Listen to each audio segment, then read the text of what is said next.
Chapter 8. "Where am I?" Dominic cried aloud. "Where am I?" "If you get any closer to the edge of that cliff, you'll be in the sea," came a voice from behind him. Dominic immediately recognized that the words he was hearing were in Italian.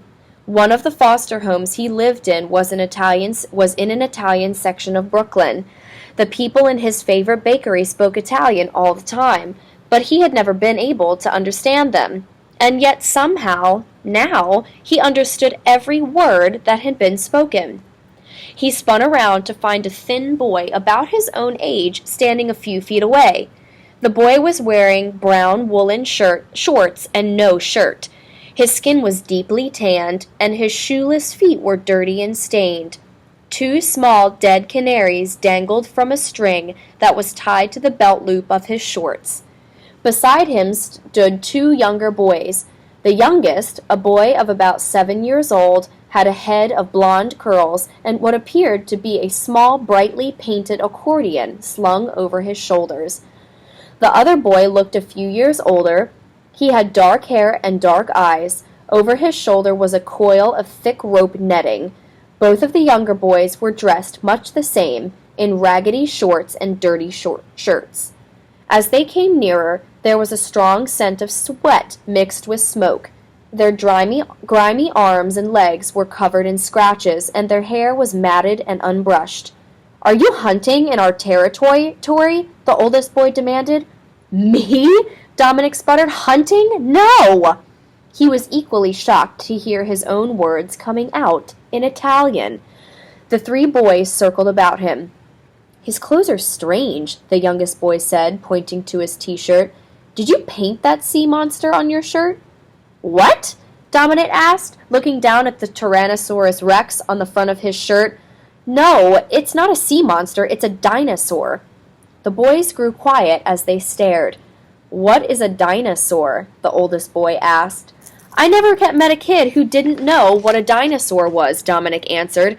"Dinosaurs are animals that lived long ago in prehistoric times," he told them. "This one on my t-shirt is T-Rex. He was one of the mightiest dinosaurs ever. Haven't you heard of T-Rex?" The boys shook their heads. "Look how clean his hands are," the boy with the net on his shoulder said, picking up one of Dominic's hands and examining it. "He must be the son of a padrone, one of the bosses." "What is your name and what village is your family from?" the older boy demanded. "My family?" Dominic was too dazed to make another story up. "They're all dead," he said. "My name is Dominic. I have no family, and I don't know where I am." On hearing this, the boy softened and looked at him with great sympathy. "Our village, Avoletto, is down there," the youngest boy said, pointing down the hillside through a grove of olive trees. "Avoletto?" Dominic tried to remember where he had heard that name before. "There is no countryside like this in Brooklyn. We must be in an Italian neighborhood in New Jersey." "New Jersey?" the older boy repeated slowly.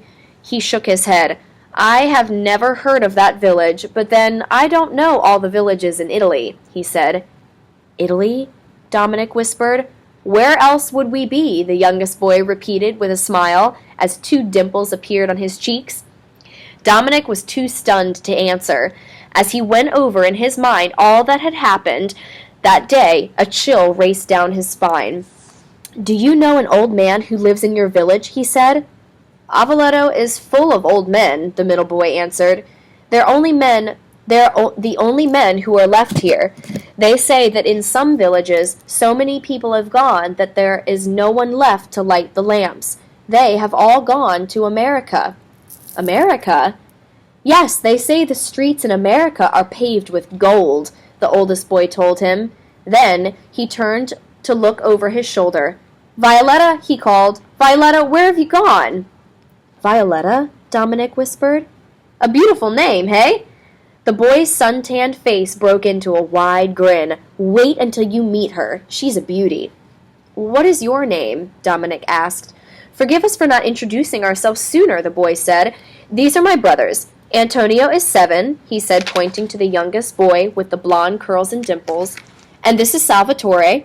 I'm 10 years old, Salvatore announced as he adjusted the net on his shoulders. Dominic felt another shiver race down his spine as he heard the boy say, "And I'm Francesco. Francesco Candiano."